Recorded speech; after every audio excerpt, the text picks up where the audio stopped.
And today's webinar is given by Mary-Ellen Bill from WestGrid, and Mary will be talking about online resources for programming. So I'm going to pass the microphone to Mary. Yeah, thank you, Alex.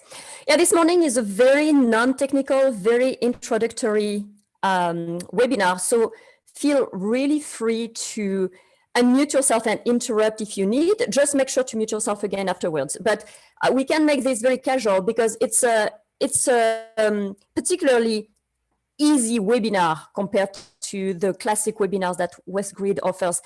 And the reason I wanted to give this webinar is because when people start programming, they get stuck and then they don't know what to do.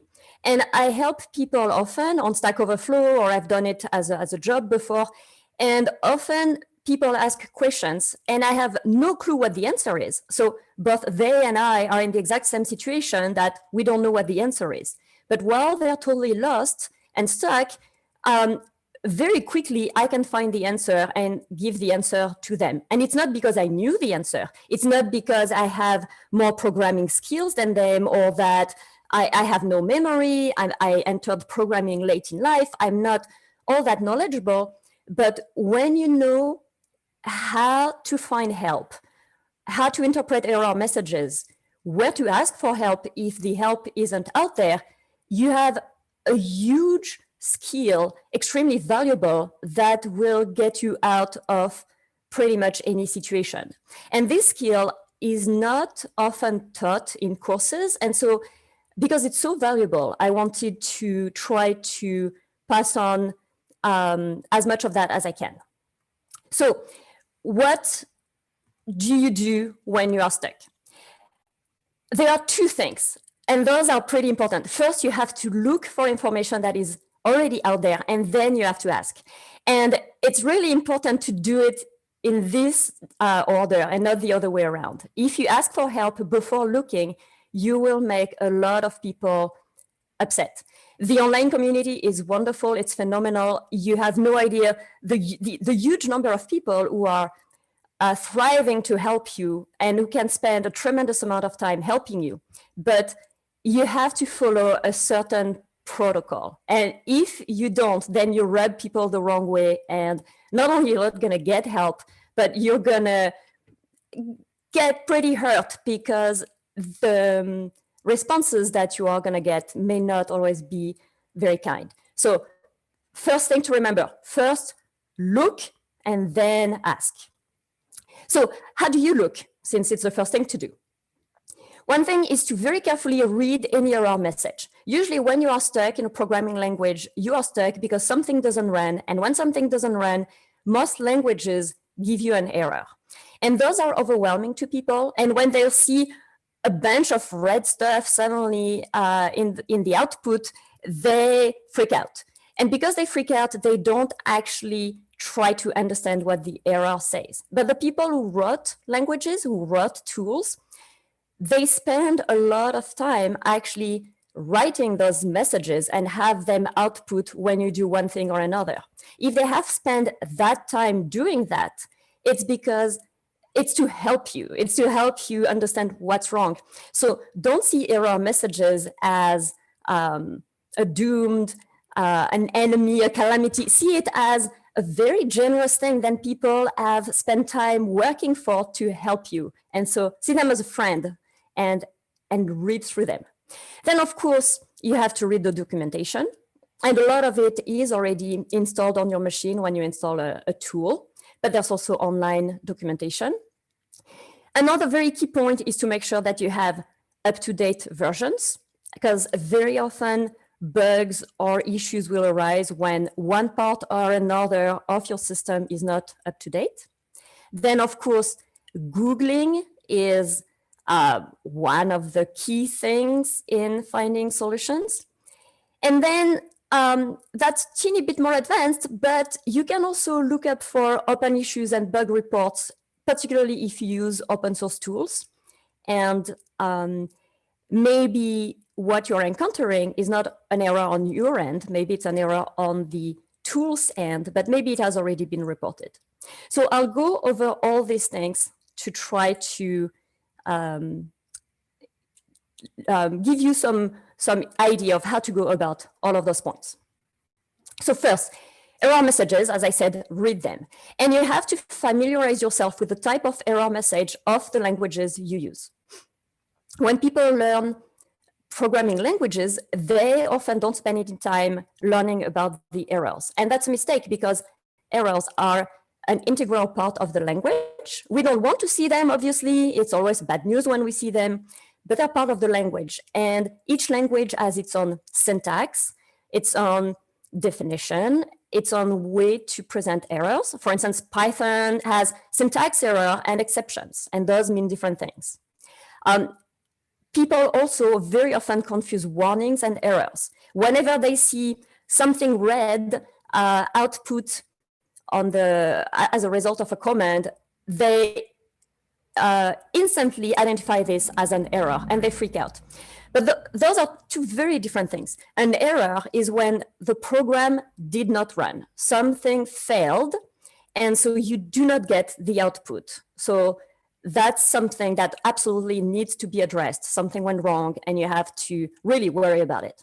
A warning is just that, it's a warning. So the program successfully ran, you got your result, things worked, but you are giving some information that you should read and take it to account. And maybe it's because something will get deprecated, or maybe it's because you did something and the program was able to run, but it might not be what you wanted to run. And so it's a little bit of a heads up of like, hey, like there are all those NAs, for instance, have a look at that. But those are two very different things. Warnings can be totally fine. You can read, maybe you read the warning and you realize, oh yeah, okay, yeah, no, that's fine. I know that, that's cool. And then you don't have to worry about it. A warning is not necessarily a sign that your code is wrong because it did run successfully. And then even if the vast majority of an error message might look like absolute gibberish for you, there might be bits that you can understand here and there. So don't get turned off by what you don't understand. Look for what you do understand, because that can give you little clues as to what's going on. And one key thing, and I'll go over a couple of examples in various languages, is that our error messages often tell you exactly where in the code something went wrong. So even if you don't understand what the error is, you should at least be able to identify where things went wrong. So that's already pretty useful. And also finally, the error message is extremely useful because you can use them to Google things. Googling an error message is much more likely to lead you to solution than Googling some clumsy message with a vocabulary that isn't exactly relevant to what's going on for you. So let's look at a couple of examples. I have, and you don't have to know any language to follow along. I'm going to give a couple of examples with Julia, Python, and R, but it's just I mean that as a very language agnostic general idea of how the kind of things that you need to familiarize yourself with whatever language you are learning. And so this is a little script in Python, and I'm going to try to run it. So to run a script from the command line in Python, you type Python and then the path of the script. So it's a very long path, but script.py is just this script here. So it's a very silly script. It's very uninteresting. It's just for the sake of demonstration. So, okay, I see syntax error. So syntax error is one type of errors in Python, and Python is very nice. Look, it has a little arrow that tells you where the error is on that expression. It tells you the file where there is an error. So obviously this is our script because that's the only thing we've run. But if we had some much more complex command running a number of files, that would identify which one has something wrong. And it tells you it's on line 1. And it tells you exactly, so it tells you which file, which line, even which character, and the type of error. So that's when I say that error messages are friendly things there to help you, I mean, this is a great example, right? So, okay, indeed, I have an extra parenthesis here. That's a syntax error. It's just a mismatch little thing. Okay, so I fixed that. So now if I try to run this again, I have a new type of error. This is not a syntax error. This is like a programmatic error. So it's still on that file. It's still in line 1. So it's still on that first expression. And then Python tells you exactly what's wrong. Sum takes at most 2 arguments, 3 given. So later on, I will show you how to get help in Python. I'm not going to go into that now, but you could look for help on the sum function. And indeed, yes, I have given 3 arguments to sum. I need at most 2 arguments. In fact, well, what I should have done is to pass only 1 argument in the form of a tuple, so I can fix that.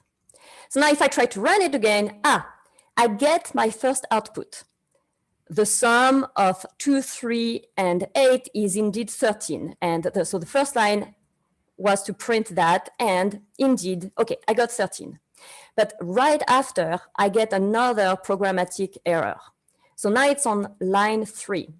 And the type of error is not a type error, but a name error. And what's going on?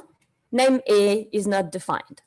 Okay, so indeed, I'm printing A. I haven't defined A. So of course, that's not working.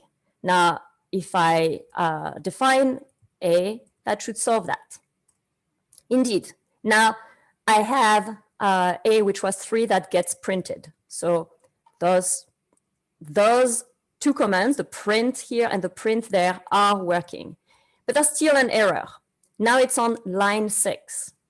And what's going on? Well, name NP is not defined. And indeed, okay, I'm using NP here, and I haven't defined that. What I forgot to do is to import the proper package. For instance, in this case, NumPy, import NumPy as NP. So if I run this, now you can see I had 3, I was asking Python to do 3 things, to print 3 elements, 3 outputs, and I get my 3 outputs, 13, 3, and not a number. So the script ran. What I am getting here is not an error, it's a warning. And you can see here, runtime warning. And so this doesn't mean that the code didn't run. It means that, well, what I did it's suspicious. I want to have a look at that. Python is giving me a heads up. So to summarize, you can see that those errors and warnings aren't scary. They're really helpful. And if you spend time to learn a little bit about the different types of errors and you familiarize yourself with the syntax, you can really get tremendous help from those errors to fix whatever is going on instead of just being overwhelmed by, oh, it's not working. And because, as a side note, those error messages are so useful, when you do get to asking anyone for help, just don't say, oh, I'm getting an error. The error you are getting is a huge amount of information, and you should give that information if you are hoping for someone to help you. So, okay, let's try quickly another example, this time with Julia. So I have this very small Julia script. And again, here I am trying to print 3 things. So to run a Julia script, you type Julia and then the file. So again, my script.gl is this file here. So if I run this, you can see that the syntax, the way the errors look like is different. Each language will have its specificity. But here again, I get the information of the location. So if you don't understand anything else, you should at least be able to see that, oh, okay, starting at this, which is my script, and this one here means line 1, I am having some kind of error. And you can see clearly it's an error, it's not a warning. So now what type of error is that? So no method matching plus string string. So that means that in Julia, there is no way to use the function plus with 2 strings. In other languages, like Python, for instance, you can do that. In Julia, it doesn't work. Julia tells you very clearly. In fact, in Julia, what you need to use is the multiplication sign if you want to concatenate strings.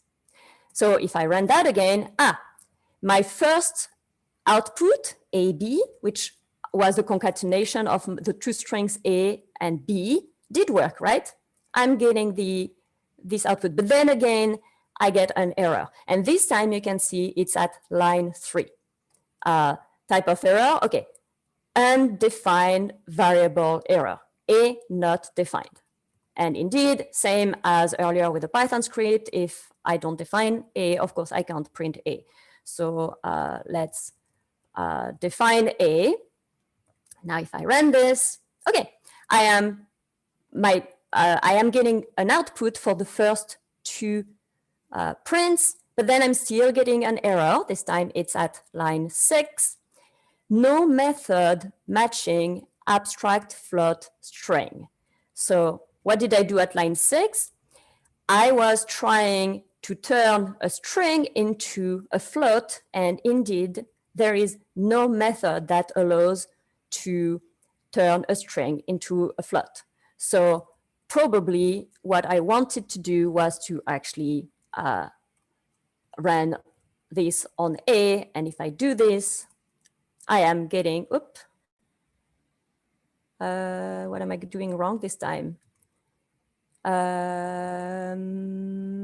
Oh, yes, of course, because I thought I had given A, I meant to give A as a number. So let's because yes, if A is the string something, then I'm having the exact same problem I had before. But if A is an integer, here A is the integer 3, float can work on integer. It transforms, it's a function that transforms an integer into a float. So now if I run this, I am getting my 3 output. So same idea. All these outputs might seem overwhelming, and you might be particularly overwhelmed by the fact that there are a number of lines that you don't understand. But look for what you understand. Look for where the problem is. And from one language to another, that's a bit different. So you have to familiarize yourself with the error syntax of your language. Then look at the type of error. And as a side note, all these lines in between, they signal what part of the Julia code is being run in the code and which conflicts with what we are trying to run. So you could, if the error was really complex and you couldn't figure out what you did wrong, go to the actual source code of the language to try to see what you are running when you are running your code to try to get clues, but that's much more advanced. And then last little example, a little R script, so same thing, something very, very small and silly. To run an R script from the command line, there are various ways, but the best way is to use the command line utility called R script. So R script and then my script.r. Well, okay, execution halted, so that's an error. And I have non-numeric argument to binary operator. Plus is a binary operator, so it works only with numbers. It doesn't concatenate. And because I am using it with non-numeric arguments, that means strings, it doesn't work.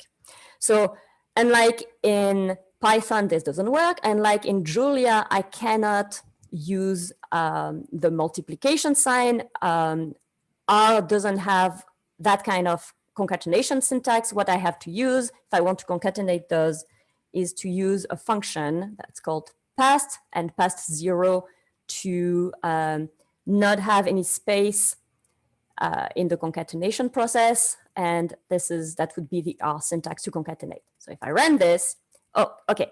So the output starts with the some line number in R. So I am getting AB, perfect. But then I am getting another error. I am not getting the line as to where the error happens. So that's less nice than in Julia or Python, but at least it's telling me where it is. So it's in this expression and what happened. This function could not be found. And indeed, it's because I didn't load, the relevant packages. So if I load the package from which this piping function comes from, that should solve it. And indeed, it solves it. This big output is the result of this command here. But then I get into an error again, object A not found. So same as in prior examples, I did not define A. Well, in R, actually, it's nicer to use the assignment sign, but equal also works. So now you can see I'm getting AB, I'm getting my second output, now I'm getting A, but then I'm getting another error. There is no package called ggpubr. So I am trying here to load a package, but this error clearly tells me that there is no package with that name. So I haven't installed that package. So the solution here would be to install the package. But for now, I'm just going to comment it out. And then you can see that everything runs, but I do have a warning message. NAs were introduced by coercion. So it doesn't mean necessarily that anything's wrong. My script did run, but it's a little warning that, okay, NAs were introduced by coercion here, so maybe I should have a look at that. So I could go on with countless more languages. The key point here is just to show that errors and warnings are distinct. They're informative, that should help you. They shouldn't scare you. You should spend time learning about their syntax. You should read them. You should look up for info that will help you in them, because people often get scared by them and they're miss on what the benefits they could get from them. So now, finding documentation. Finding it is the first key, and then understanding it is the second point. So to find documentation online, you usually find on the main website of your tool a bunch of resources. And I'm not going to open all of them, but the slides will be posted online, and Alex can post the link, or I can post the link later on. So those give you examples of the kind of links that are really important for those tools. So those are the kind of links that you really want to bookmark and have as a reference. And whenever you have issues, you have to know which tools are the good references for your language so that you know where to look. So those include reference manuals, or like the official documentations. They include documentation on some libraries or packages that you do use. They include often official tutorials on the website of the tool. Some open source books are put online, and those are tremendously useful. So it's important to build a little collection of really good references for the tools you use, so that when you're stuck, you know where to go. But you can also find documentation within your own machine, because when you install a tool, you install a lot of documentation. So let's look at a couple of examples. If you start Python, right away, type help for more information.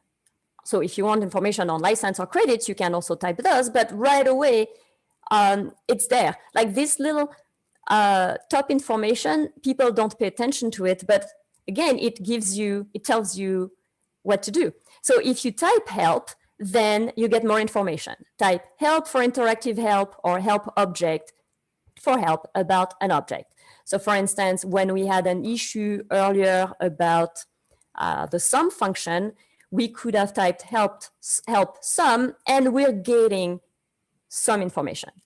So depending on the language, you will get more or less information. While Python was utterly friendly in pinpointing exactly where the problem is, in terms of the built-in help, it's a little bit on the thin side, I find. While R was not so great at telling you the line of your problem, but the help is tremendously thorough and useful. So it varies, but you have to know how to access this help. And you also add information that you can even get interactive help. So if you type this, you'll see my prompt change from the classic Python prompt to an help prompt. And you have some information, and you can type some keywords and get all sorts of help. So this is really cool. What about Julia? Same thing. Type question mark for help and closing bracket question mark for help on the package management system of Julia.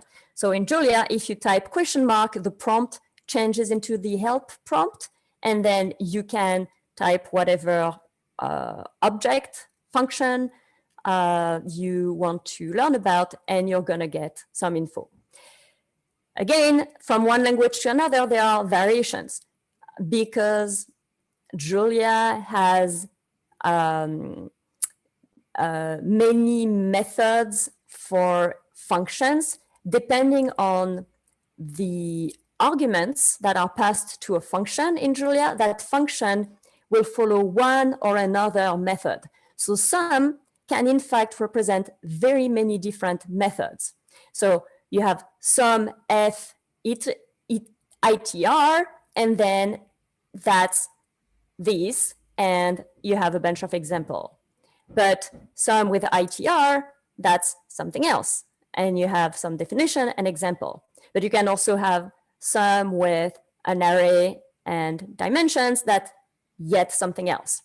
So those are the kind of things you really need to understand about your program, because otherwise you're missing out on all of this, on all of what this means. And with R also gives you some information in there.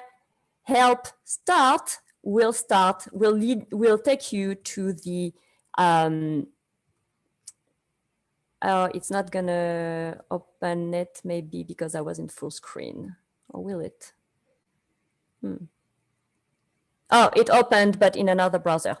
So give me a second, because I had two browsers open. So this is what got opened in your browser. This is the official R website, and from there you have introductions and manuals and all sorts of information.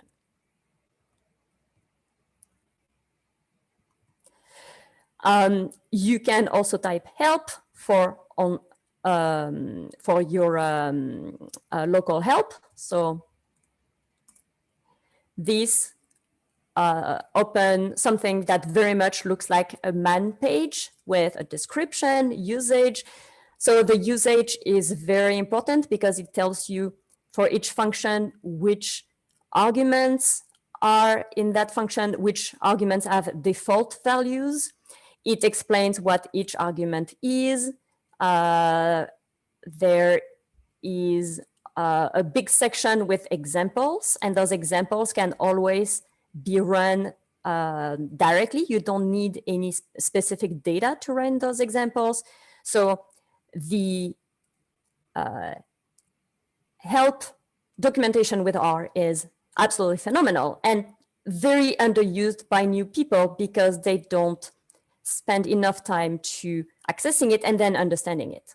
So the description of the function, that's important, tells you, okay, what that does. The usage is key. It tells you, oh, to use this function, for instance, let's do it with sum, because with help, it's a bit less exciting. Sum requires ... What is ... Okay, in the argument section, I'm learning what this is. It's a numeric or complex or logical vectors. So sum takes some vectors in there. And then there is this argument with a default value. So that's it takes a logical value. The default is false. You get some information, some examples, etc.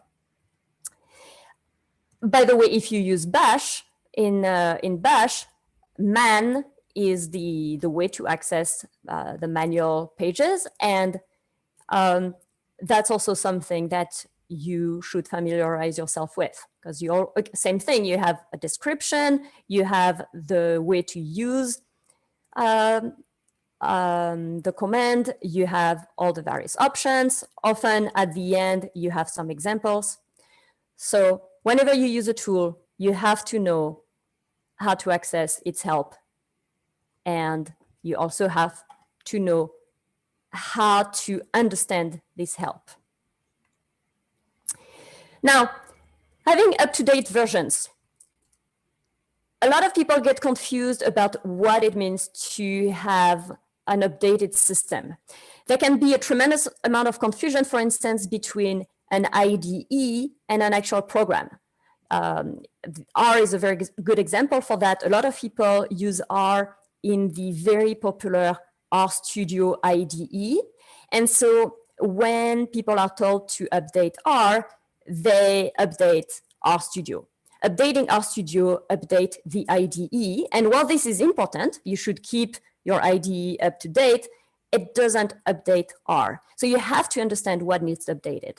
Ideally, you want your OS, so Windows or Mac or Linux, to be up to date. The program, so Python, R, whatever.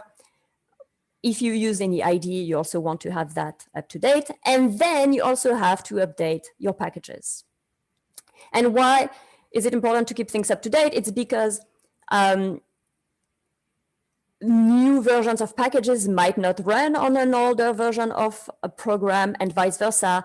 And when you have a complex system that's layered, you have an OS and then you have a program and then you have packages, trying to keep everything up to date together is going to decrease the likelihood of conflicts and problems arising when something is very far ahead and some other things are very far behind. Another reason why you want to keep things up to date is that if you ask for help online and you are using some old versions of things, that's one of the things that will irritate people, because they'll tell you, well, update your system and see if you still have issues. So that's something that you have to do regularly. Figure out what exactly needs updated, how to do it, and then remember to do it on a regular basis. Now, finally, using Google to find answers is really something that we do all the time in life, and it's Google's algorithms, whatever we think about ethical reasons, are absolutely amazing. The problem is that there is a frequency thing. Google's algorithms work particularly well when you Google things that everybody else Googles. So for non-programming questions, you're going to usually find something really easily. But when you're looking for something that's much more technical and something that not a lot of other people are looking for, then you may start finding things that are absolutely irrelevant. So this is where Google doesn't work all that well if you throw bits and pieces of not so great information at them. And that's where you need to find very key bits of technical vocabulary to go where you want to go. So this is where looking at the error message and using the error message can be really important. This is also where it's important to understand the syntax of a language. What is a function? What is a variable? What is a value? What is a float? What is an array? What is a list? All this vocabulary, this is one of the places where it's going to really help you, because you will know what word to use in your search to match your situation. And then finally, if you use an open tool, for instance, Julia is an open source language, and the entire language and all of the packages, it's all on GitHub. It's good when something doesn't work to also check the GitHub issues and maybe have a little look and see if something might have been mentioned already. Or if you use a distribution of Linux, maybe check the bug reports for your distribution to see if there's something there. But I'd say this is a bit less important than other things. So up to now, we've talked about how to look for information. What if the answer to your problem is already out there, how to look for it? And most of the time, like frankly, almost all of the time, this you should be done by now. Most of the time, the problem you have, people have had it already, and you should be able to fix things just looking around. But what if you can't find the answer? What if it's out there? What if you really need to ask for help? So there you need to know where to ask and how to ask. And those are really key things. So where to ask? There are two main things that are out there, and both of them were started by Jeff Atwood and others. The first thing that Jeff and others started in 2008 was Stack Overflow, and then there's a whole network of Stack Exchange sites that followed. Those are absolutely phenomenal sites. They're Q&A sites. It's a magical tool. I love Stack Overflow and the Stack Exchange network. But it's also a bit of an unforgiving tool. So you will get phenomenal answers if you spend the time to write good questions. But you can also have a terribly traumatic experience if you don't. And then in 2013, Jeff and others started a bunch of forums called Discourse, and those are more friendly. It's not, I ask a question and then I get a bunch of answers. It's more, I ask a question and then people can chip in, give bits and pieces of answers and open a conversation. You can also ask for advice and things that are absolutely banned on the Q&A sites. And then of course there are other forums, some older forums that predates Discourse and some other resources. So which one do you choose? Where do you go? It really depends on a number of things. Some tools have an excellent Discourse forum, something that's very active. For instance, RStudio has this RStudio forum, and people who use R and who particularly focus on the tidyverse can find great answers in here. And it's a friendly place. However, if you look for answers that are not using the tidyverse in here, if you're using base R, then Stack Overflow is a much better bet. So it really depends the tool you're using. Julia has a very active Discourse forum as well. So Julia users seem to favor this forum over Stack Overflow. And those discourse, they're all over the place. And as with any other place where you may ask for help, it is absolutely critical that before you start posting anything, you familiarize yourself with the culture and you familiarize yourself with the rules. So you should start by going to the FAQ, and I apologize, my internet connection is terribly slow.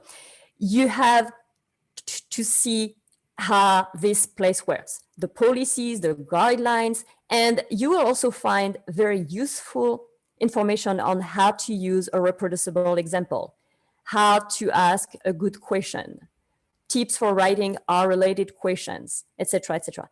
So this is so crucial that often in all those sites, because whether it's Stack Overflow or those discourse forums, there is a gamification component to it.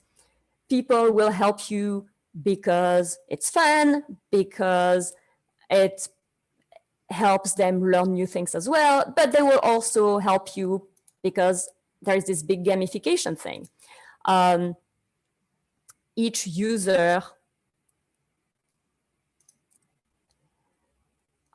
in those types of sites get a number of badges or points or some kind of system. And so you have gold badges and silver badges and bronze badges. And if you get caught up in this gamification thing, it's very exciting to get this or that badge. But when you read the FAQ as an extra incentive of really doing your homework before you start participating, you get read guidelines, you get a little badge. And those sites also have some increasing privilege. When you join, there's only so much you can do. And then as you gain experience on the site, you can do more and more. That's true for discourse, even though you can do a lot of things pretty rapidly, but that's very, very true for Stack Overflow. Stack Overflow is really based on a reputation system, and you gain reputation points when your questions or answers get upvoted. You lose points when they get downvoted, and the reputation opens up privileges as you go along. And that might look harsh, but it's actually, I find, a really good regulation system. Sometimes it can be a bit frustrating if you don't have enough reputation to do something and you know that you would be useful if you could do that thing. But that's a little drawback compared to the huge number of people who would commit mistakes because they don't know how things work yet. And to emphasize the gamification thing, there's even some competition thing going on amongst users who have at least 200 reputation. So some people get really caught up in trying to gain reputation and gain all sorts of badges and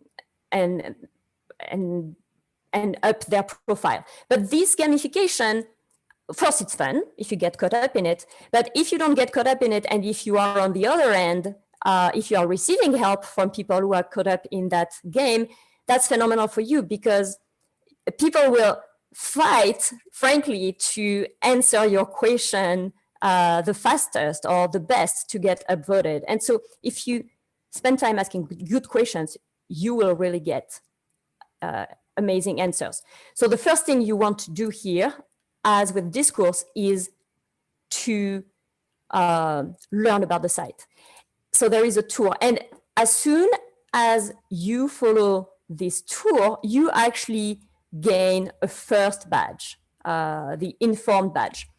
So if you haven't read information, you're very likely to make mistakes. But in addition to that, people who see that you've asked a question, they see you don't even have the informed badge. So if you're asking a good question, of course, they will still answer you.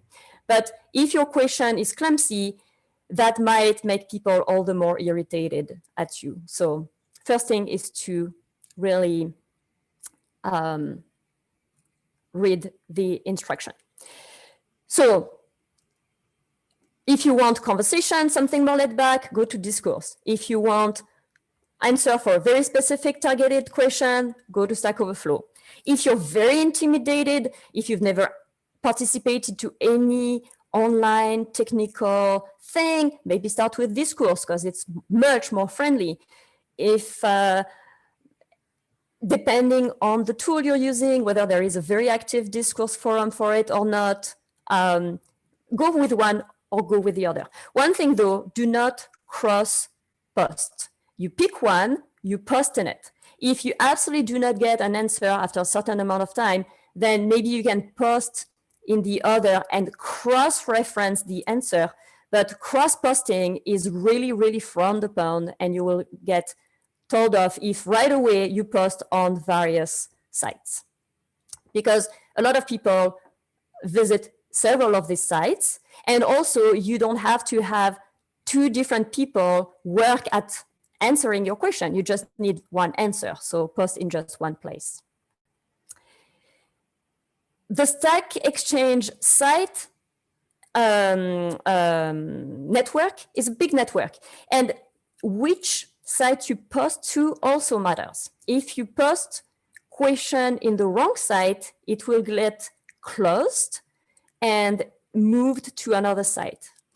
So if you decide to go with a Q&A system, you have to also make sure you are choosing the right site. And as you take the tour, you will see what type of questions are welcomed on what site. Stack Overflow is the first one that was created. It's for programming. It's the one that has the most traffic, the most users. That's the first one you should consider. But then there are alternatives. And questions that don't have to do with programming clearly don't belong to Stack Overflow. You have to put them where they belong. If you have two options, for instance, there is an Emacs Stack Exchange, but it's totally appropriate to ask Emacs question on Stack Overflow, then it's really up to you. Considering the insane amount of traffic that Stack Overflow has, you're probably, if you really have both options open, you're probably better off to post in Stack Overflow than in some more obscure Stack Exchange site. But again, it's up to you. But the same rule applies here. Do not cross post. Now, the key thing is how to ask. So as I said, you have to familiarize yourself with the site and take the tour. Another thing is to make sure the question has not already been asked. Otherwise, it will be closed as a duplicate, which is not the end of the world, but why ask a question if the answer is already out there? And then you have to have someone close it and etc. So as you start asking questions, some algorithm are gonna pop up suggestions of questions that look like yours, so you are being helped in this process a little bit, but don't just rely on that. Search the site first to see if the question hasn't already been asked. And because there are so many questions that have already been asked, actually, there is a great chance that your question has already been asked. Then it's important to format the question properly. And I'll give an example of that right after. And to give a minimal reproducible example. And I'll explain that quickly. You have to make sure that you do not share sensitive data. And you have to show what you have tried.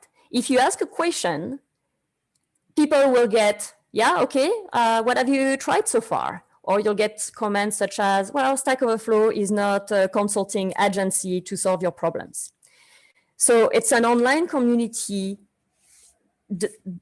of people trying to help each other and having fun with this gamification thing. But if you show what you have tried, where you got stuck, the error message you got when you tried this or that, you will get help. If you just ask a question and don't show any attempt or any effort, you might get upsetting comments and avoiding cross-posting. Okay, so the formatting, specifically, so all these are valid for both the forum type platforms such as Discourse and the Q&A platforms such as Stack Exchange. Now, Stack Overflow and Stack Exchange have a set of policies that don't apply to Discourse, and you shouldn't ask in those sites opinion-based questions or recommendations. So what would be a good package to solve this or that? They will close questions like that. Or what's best between this tool and that tool? Anything that's opinion-based, you can ask on Discourse, but you can't ask on Stack Overflow. And the tool will tell you these things. Also, it has to be very targeted, so you don't ask more than one question in a single post.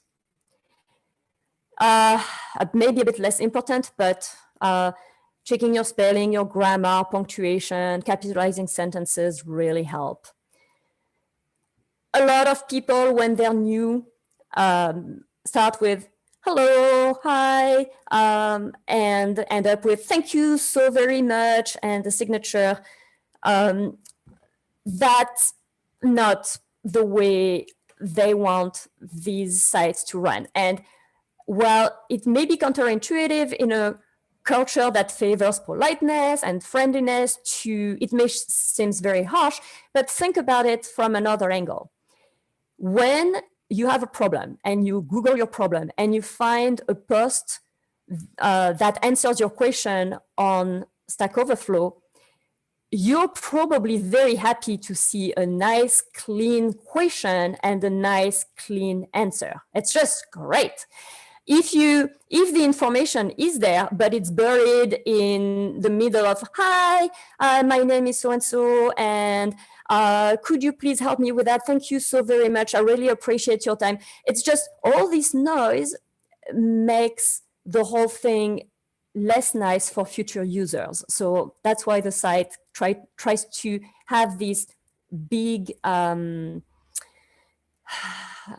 collection, this big catalog of great questions and answers, and all that noise doesn't belong there. And another type of noise that's particularly common for beginners in the sites is to apologize. Beginners' questions always start with, I am absolutely new with Python, and I apologize, my question will sound so very silly, but like, get rid of all that. Do your best to find answers. Do your best to ask the best questions you are able to do, and then earn it. Like, don't apologize for it.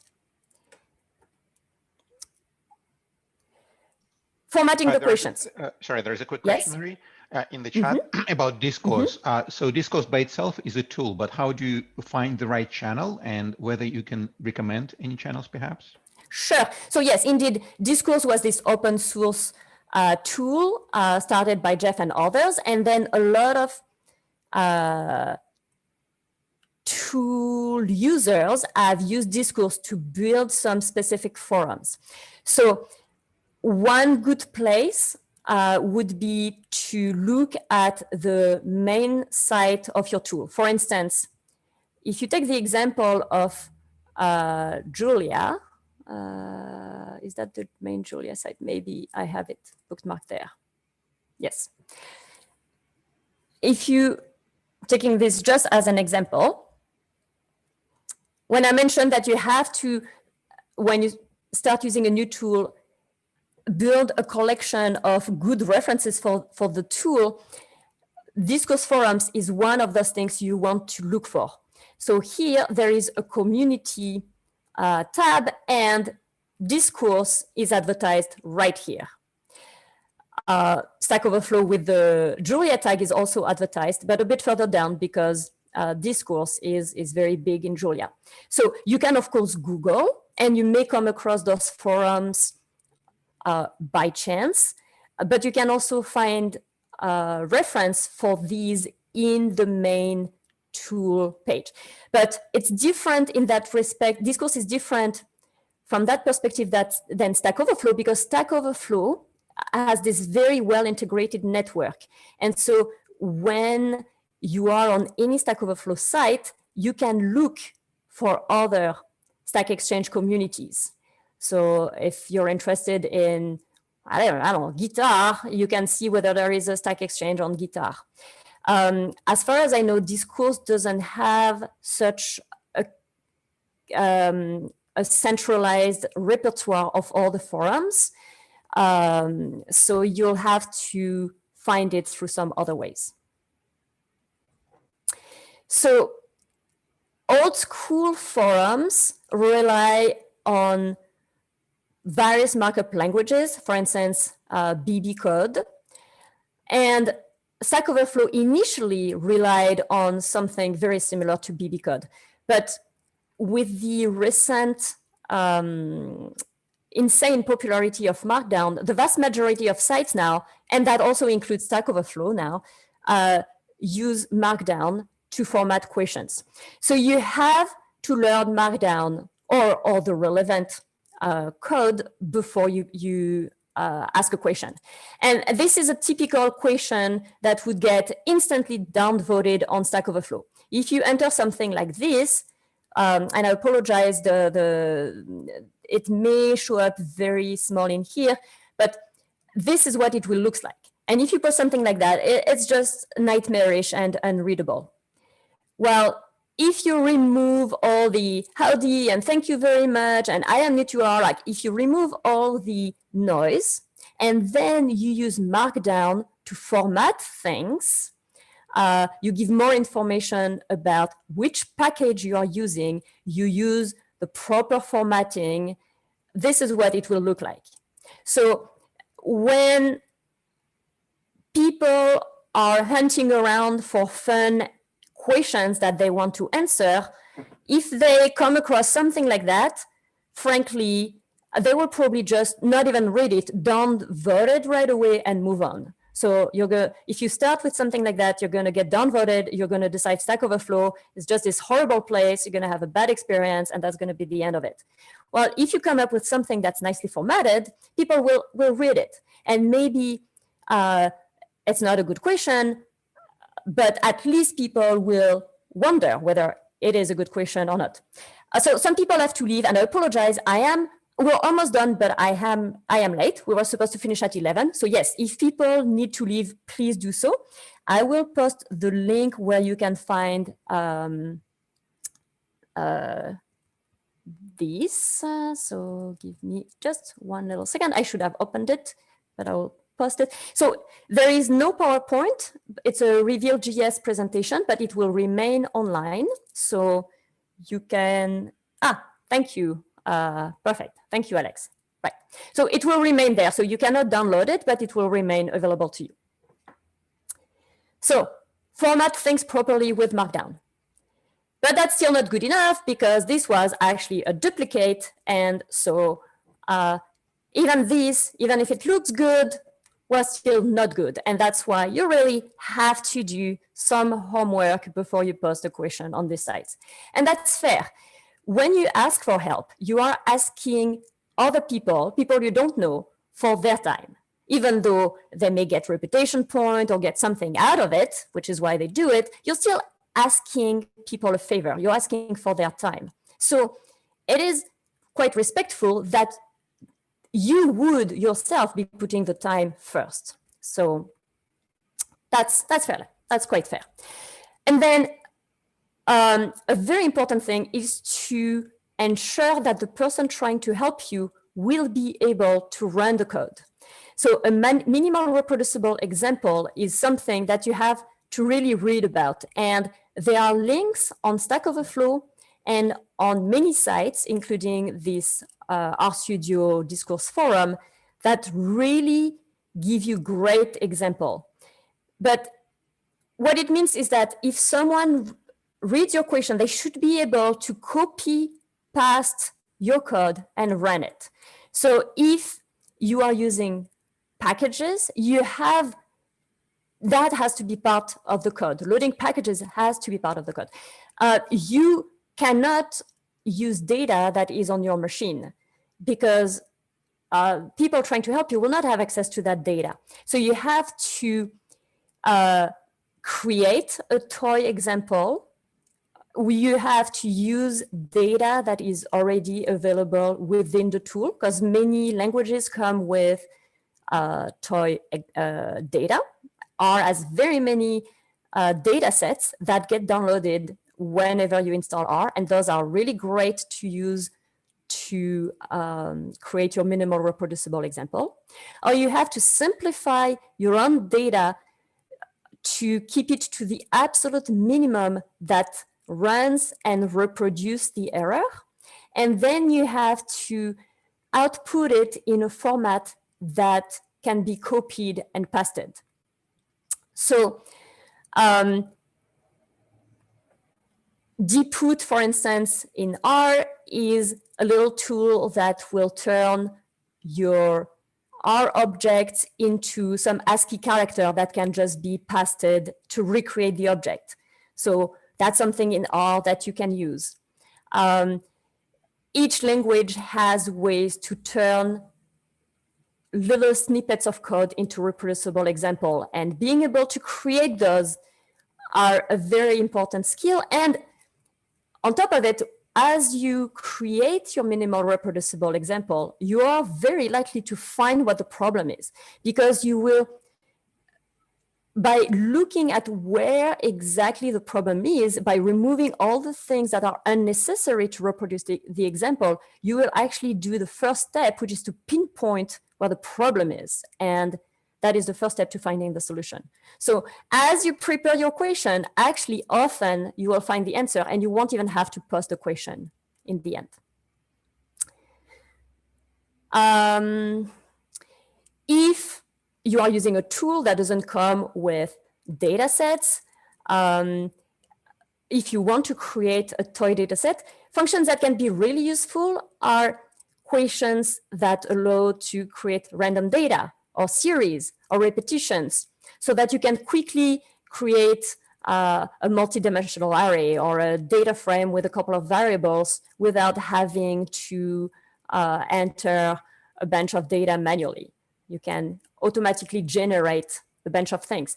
What is important though is that this toy data set should match your problem. So the type of objects have to be respected, even if the samples are greatly reduced and the variable names are simplified and all that. The structure of the data has to be maintained. So with R, as I mentioned, there are pre-existing data sets. As soon as you install R, if you type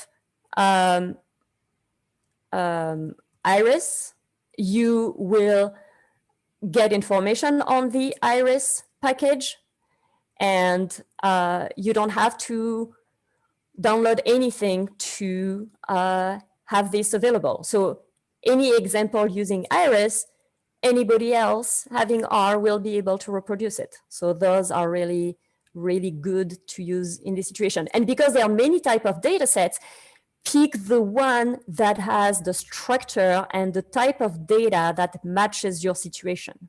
So familiarize yourself with the available data sets. Finally, just to finish, I would encourage you to sign up to these tools. Even if you always find answers to the questions when you Google them, so even if you haven't had to post yourself, people who answer, they spend time writing good answers. And it's always nice and rewarding when you have answered questions to feel recognized, to get upvoted, to get points, to get badges, to get all these things. That's part of the whole gamification incentive of these sites. So if you have an account, whenever you Google something, find an answer that's really helping you on, for instance, Stack Overflow, well, you can then upvote the person who asked the question and the answer that helped you. You've been helped. Why not thank those people because they've made your life easier? And then once you have an account, you're more likely to actually get into posting when you encounter a problem. The barrier to actually becoming active on those sites will be lesser if you already have an account there. So it's a first step towards actually participating.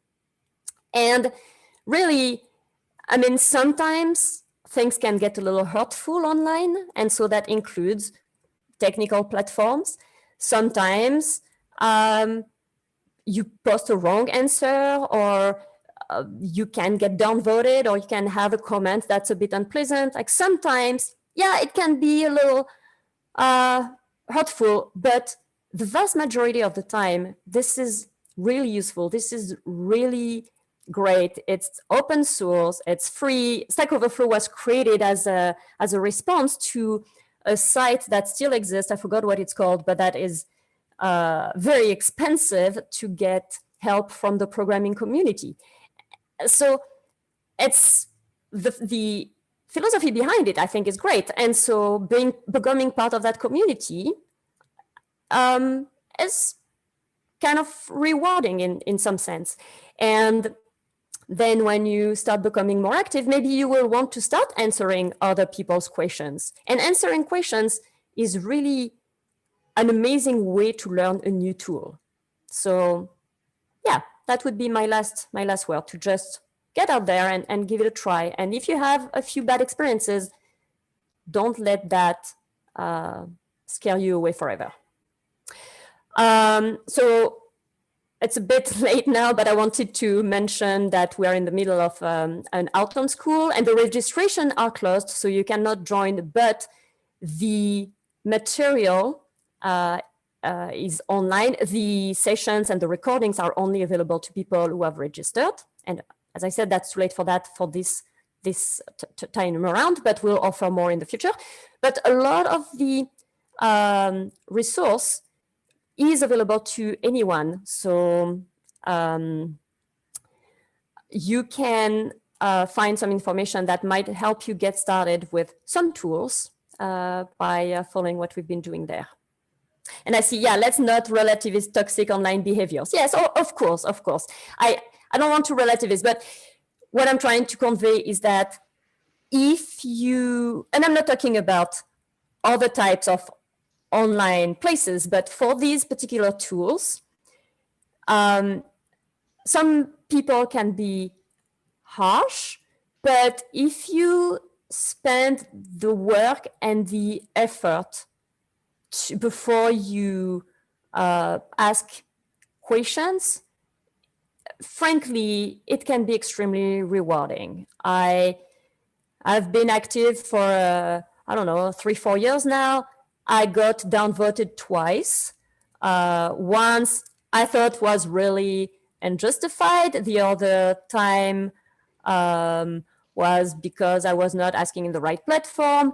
So both times I got a little cranky, but that's twice out of many years now, and I've been upvoted very, very, very many times. So if you do things carefully, it can be a really good, valuable place. But yes, if you don't do your homework, if you ask questions that have been asked already, if you don't do your homework, you might get things like it's a